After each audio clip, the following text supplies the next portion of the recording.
Enthusiasm. We're going to make you a role model for enthusiasm, but you have to have a little common sense here also. I used to work with Zig Ziglar, and we were in line one day to eat breakfast, and Zig had spoken the night before.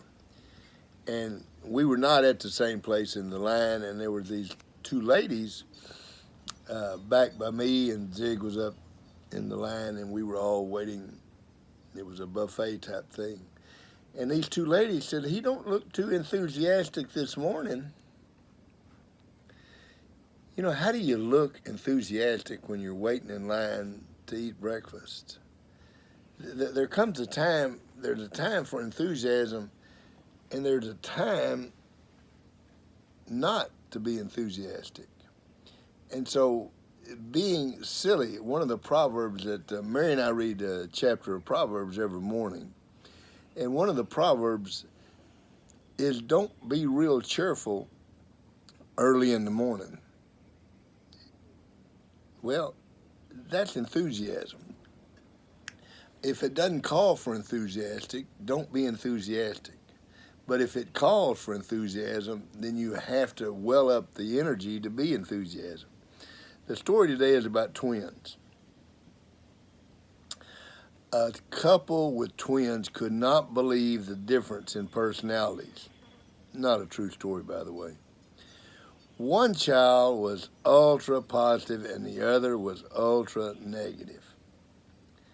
The parents decided that for Christmas they would do something to help teach each of the twins a lesson about being more realistic.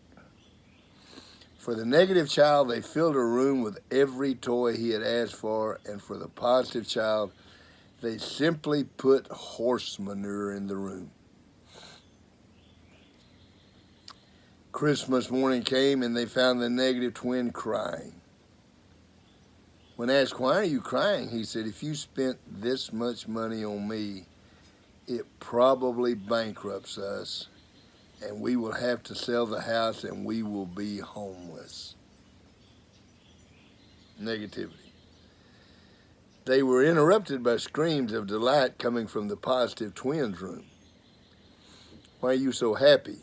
the parents asked. "With all this manure, I know there's got to be a pony in here somewhere." One saw the glass as half full, one saw the glass as half empty. When you take the field on Friday night, how's your enthusiasm? Well, your enthusiasm, you should be expecting great things to happen. And when bad things happen, which they will, I promise you, I've never coached in a football game in 40-something years that something bad didn't happen. When something bad happens, that's when you need to be the most enthusiastic. You've got to turn it around. Sometimes you get dealt lemons, and you've got to take those lemons, and you've got to make lemonade. Charles Goodyear was put in prison for a contempt of court. When Goodyear was put in prison, he was put to work in the kitchen.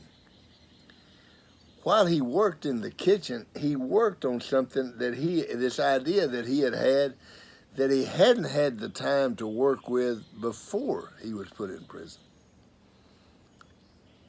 Well, you know the end of the story. Charles Goodyear, pretty evident, isn't it? He learned how to make vulcanized, galvanized tires, rubber, so that he could make tires.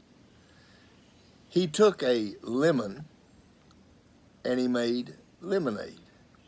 The enthusiasm, and I talked about this in one of the lessons before, D.W. Rutledge, our defensive coordinator at Judson, taught the players to be enthusiastic when the other team recovered a fumble.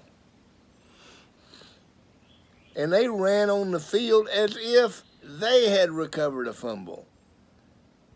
And that enthusiasm, I know, disarmed the other football team. Because they were expecting a group of guys to come on the field grapping at the offense. We were a two-platoon football team, totally two-platoon. Nobody played both sides of the ball. So you can imagine the defense coming on the field grapping about the offense. But that's not what happened. It was enthusiasm. They came on the field enthusiastically.